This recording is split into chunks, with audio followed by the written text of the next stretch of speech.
Monsieur, bonsoir. L'hivernage qui s'achève aura sans doute été l'un des plus pluvieux de ces dernières années au Mali.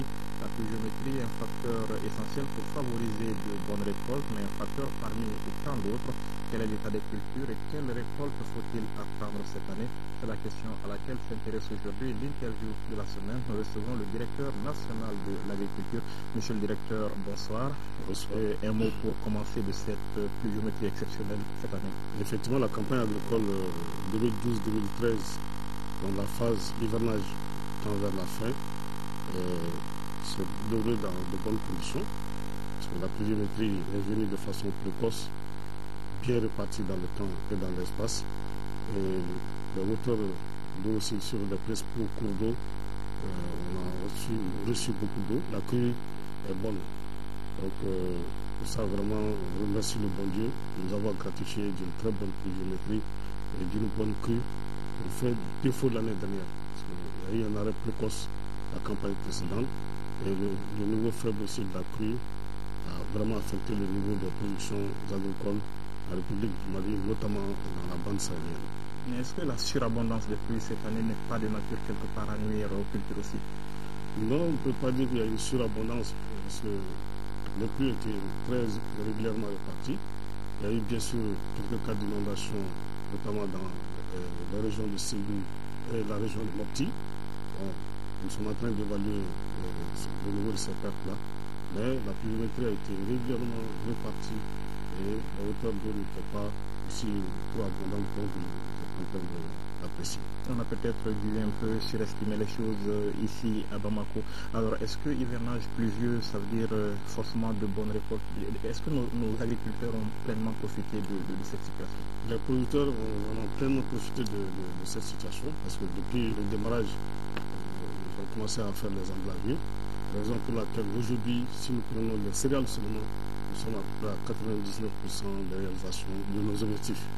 Et le coton, nous sommes à 100,5%, c'est-à-dire 547 822 hectares de réalisés sur une prévision de 545 000. Donc, les céréales, nous sommes à 99% de réalisation ici. Objectif presque atteint en termes de superficie, vous voulez dire? En termes de superficie, non, parce que la production, ça c'est une autre structure qui va évaluer la production. C'est la cellule de planification et statistique du secteur de développement rural est chargée en collaboration avec l'Institut des statistiques pour faire l'évaluation de la production agricole à travers une enquête qu'on appelle l'enquête agricole de conjoncture. On a vu vos missions sillonner les champs dans les différentes régions du pays. Alors, quel est l'état des cultures aujourd'hui? Est-ce que tout se déroule normalement? Tout se déroule normalement. L'état des cultures est vraiment satisfaisant dans l'ensemble. En tout cas, on a fait le tour des 5 premières régions administratives, plus le district de Bamako. L'état est très satisfaisant. Le niveau de réalisation aussi a été satisfaisant. Et cela est dû à la conjugaison des efforts de l'ensemble de tous les acteurs. Je veux dire les producteurs, l'encadrement, les opérateurs économiques fournisseurs d'intrants et aussi les partenaires techniques et financiers, les ONG, qui nous ont accompagnés dans la mise en place des intrants agricoles pour que la campagne agricole de 2012-2013 soit vraiment une réussite. Les cultures, elles sont à quel niveau aujourd'hui? Bon, ça dépend des spéculations. Le maïs est déjà à la récolte. Et le coton aussi, les premiers semis, la récolte a déjà commencé. Et le fonio, la maturation et la récolte aussi. Bon, pour le mil, par rapport au Soudan, les premières récoltes sont déjà entamées aussi. Bon, l'arachide et les autres cultures se récoltent au fur et à mesure que la maturité s'installe. Vous avez dit, il est vrai que c'est une autre structure qui va évaluer les résultats de la campagne, mais est-ce que vous espérez atteindre les prévisions que vous étiez fixées? Il y avait des chiffres au départ. Il y avait des chiffres, nous étions à un objectif de 9 647 075 tonnes de prévisions. Et en termes de superficie, nous sommes en tout cas, on a presque atteint ces objectifs parce que nous sommes à 5 216 000 hectares sur une prévision de 5 300 000 hectares, donc les 99%. Là, superficie et rendement font deux choses, c'est différent. Donc c'est l'évaluation de l'enquête agricole de conjoncture qui nous permettra d'aller les chiffres de production des céréales. Une campagne agricole, c'est des préparatifs, c'est une préparation, c'est un encadrement. Alors qu'est-ce que vous avez fourni comme effort en termes d'encadrement, en termes d'appui au monde rural pour que la campagne soit bonne? Bon, pour que la campagne soit bonne, d'abord, je remercie le bon Dieu parce que tout dépend de la pluviométrie et de la crue. Il nous a donné une très bonne pluviométrie. Et en matière de lutte aussi contre les nuisibles, donc on a eu peu de problèmes avec les nuisibles. Il y a eu quelques cas avec les oiseaux granivores et puis les sauterelles par endroits.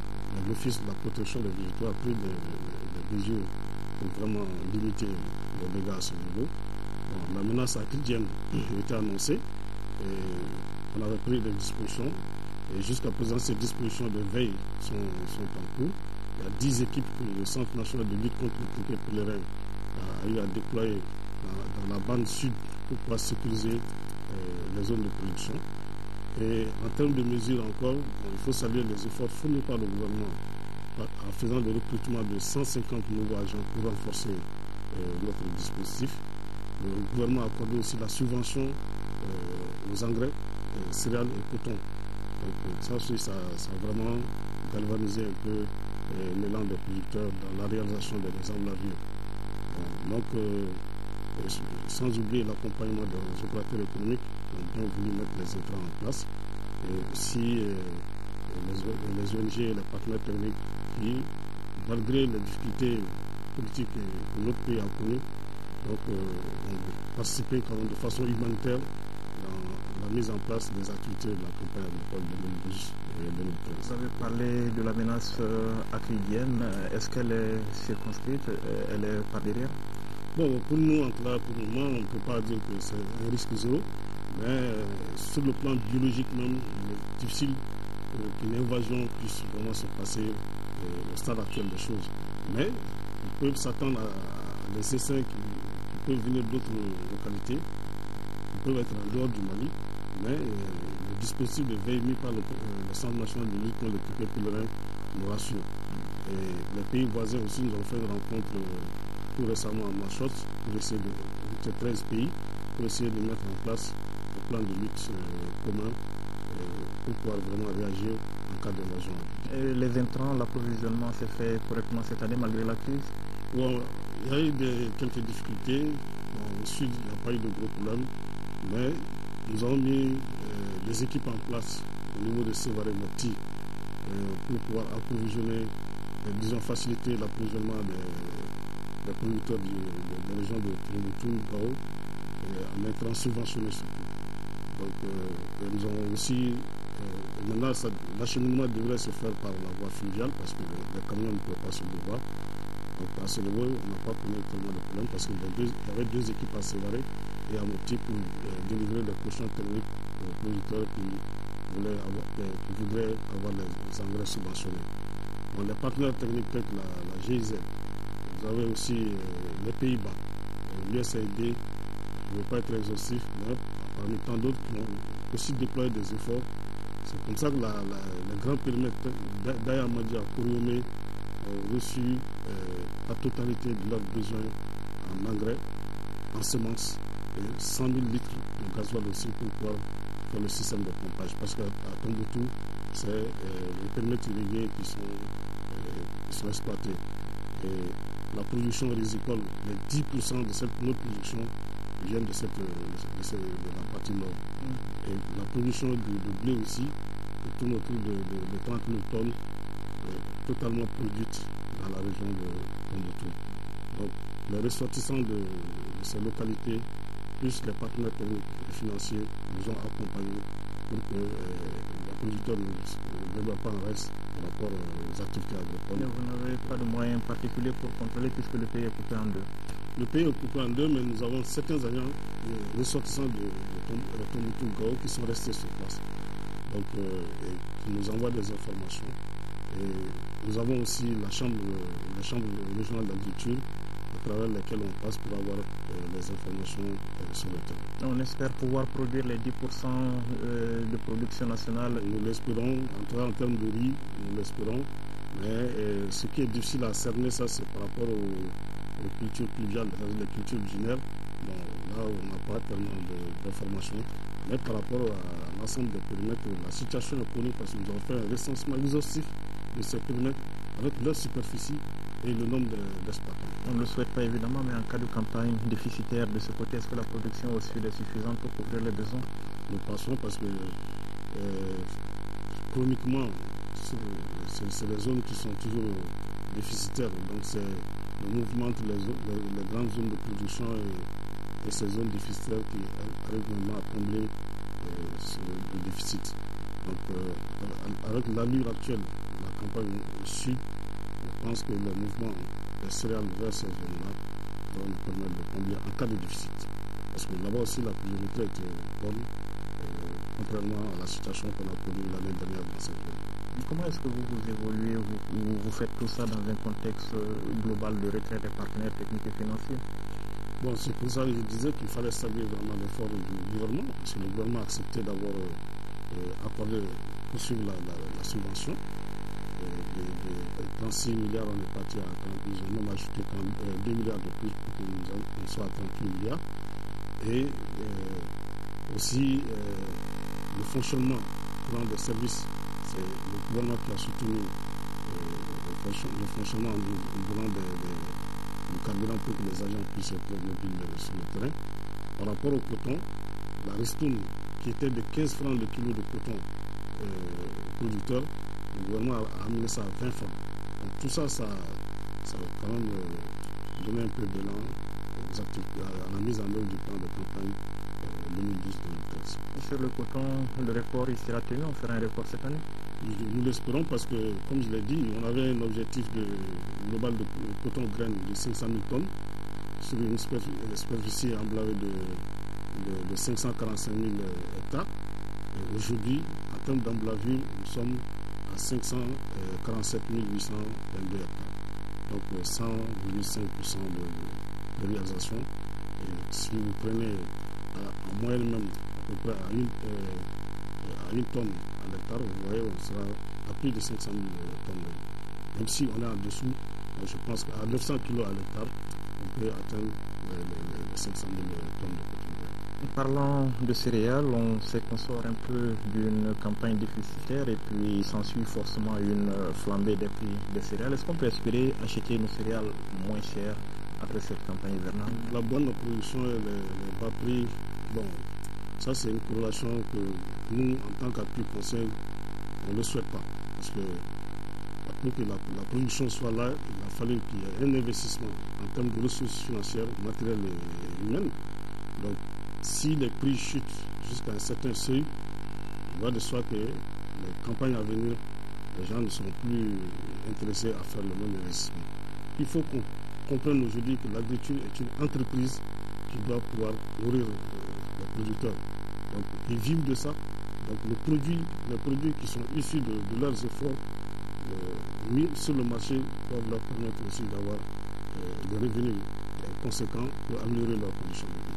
Vu le pouvoir d'achat aussi de la population, il faut bien que les prix baissent sur le marché. Bon, ça c'est une conjugaison qui est un peu difficile, que je ne peux pas peut-être équilibrer. Je connais le côté production, le côté les efforts que les producteurs fournissent. Je suis consommateur bien sûr aussi, mais je dis, en tout cas une activité, quand vous la menez, si ce n'est pas rémunérateur, il va de soi que les gens à la longue vont laisser tomber ou bien vont se tourner vers autre chose. Donc on ne le souhaite pas. Je souhaite que, en tout cas, au sorti de cette partie d'hivernage, la campagne agricole 2012-2013, que ce soit une relation gagnant-gagnant, c'est-à-dire le producteur gagne et que le consommateur puisse gagner. On a souvent constaté aussi qu'en cas d'abondance, les céréales quittent notre marché pour aller ailleurs. Alors, quelles mesures est-ce qu'il faut prendre à ce niveau? Pour ça, c'est un très gros problème parce que, comme on dit, le Mali est un grenier, donc, et cela est réel. Donc, quand vous voyez ceux qui sont autour de nous, nous avons à peu près 7 frontières. Et quand vous voyez le potentiel agricole au Mali, c'est beaucoup plus élevé par rapport aux autres pays. Donc, notre enclavement, je pense que nous devons l'exploiter pour pouvoir avoir d'autres opportunités envers les pays voisins. Donc, la sortie des céréales, je pense que le voit beaucoup plus autorisé pour pouvoir gérer cet aspect. Parce que nous sommes au niveau de la production le marché, c'est une autre paire de manches. Mais mon humble avis, il faudrait qu'on puisse gérer de telle sorte que le producteur ne soit pas lésé et qu'on ne puisse pas mal gérer aussi cette production pour retomber à la case de départ. Parce que l'objectif fondamental, c'est d'aller vers la sécurité et la souveraineté alimentaire. Donc, pour éviter ces sorties massives, j'inviterai les opérateurs économiques à s'investir davantage dans l'achat et le stockage de la production et surtout dans la transformation, qu'on puisse avoir de la valeur ajoutée sur les productions agricoles. Donc, c'est cette façon que je vois pour pouvoir limiter, même si c'est des produits qui doivent sortir, il ne faut pas que ce soit seulement à l'état brut, mais qu'on puisse s'investir aussi dans la transformation. Et cela permettra aux producteurs aussi de pouvoir gagner le fruit de son labeur. Pour revenir dans les champs, on sait que la mécanisation agricole constitue un facteur important pour accroître la productivité. Où est-ce qu'on en est aujourd'hui au Mali? Aujourd'hui, les producteurs se sont vraiment investis dans l'équipement, surtout la motorisation de l'agriculture. Les superficies que je viens d'évoquer, vous voyez qu'avec la DABA seulement, on ne pourrait pas atteindre ce niveau de réalisation. Donc la mécanisation et la motorisation ont contribué à pouvoir augmenter les superficies et à pouvoir faire aussi une intensification de la production agricole. Mais ce n'est pas toujours l'apanage de quelques privilégiés dans le monde agricole. On a l'impression que la plupart du monde agricole continue d'utiliser des moyens assez rudimentaires. Tout le monde ne peut pas avoir de tracteur aussi. Mais à partir de l'appui conseil qui est donné, vous avez les organisations de producteurs dans certaines localités qui s'organisent et qui achètent. Et là, en ce moment, vous avez un point de prestation à partir du matériel qui est là.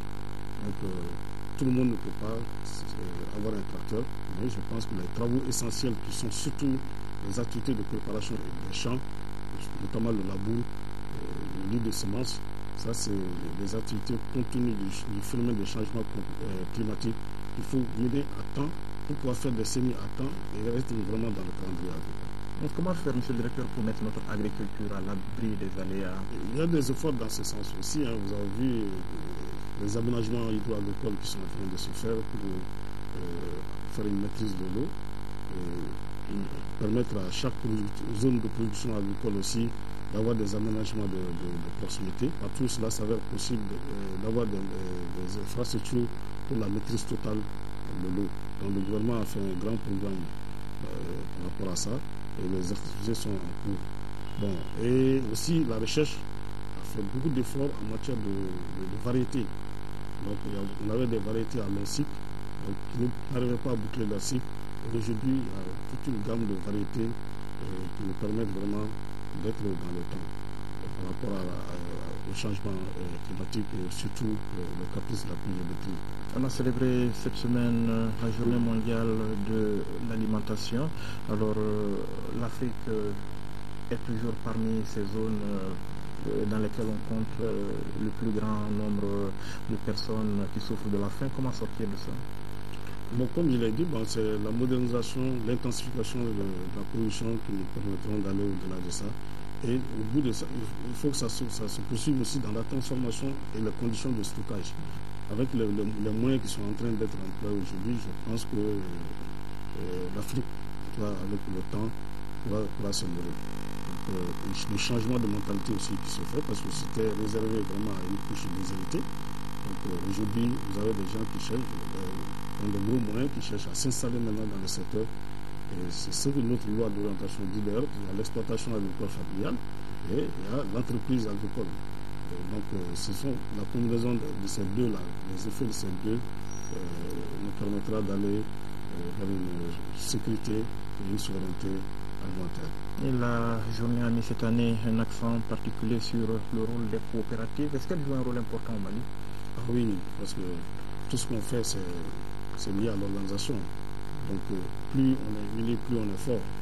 Aujourd'hui, quand vous voyez la PECAM, ceux qui ont évolué dans le secteur, le rôle que la PECAM joue aujourd'hui par rapport à 20 ans avant ou bien même plus, on sent aujourd'hui la présence de la profession agricole. Ça, c'est dû au niveau organisationnel des producteurs.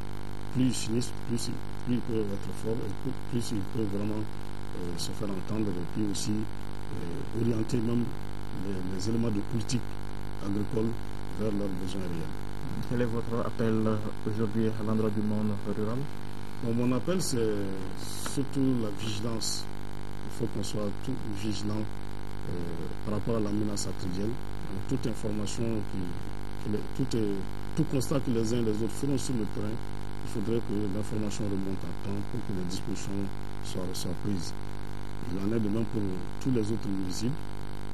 Je dis, par rapport à la pluviométrie, il continue à pleuvoir.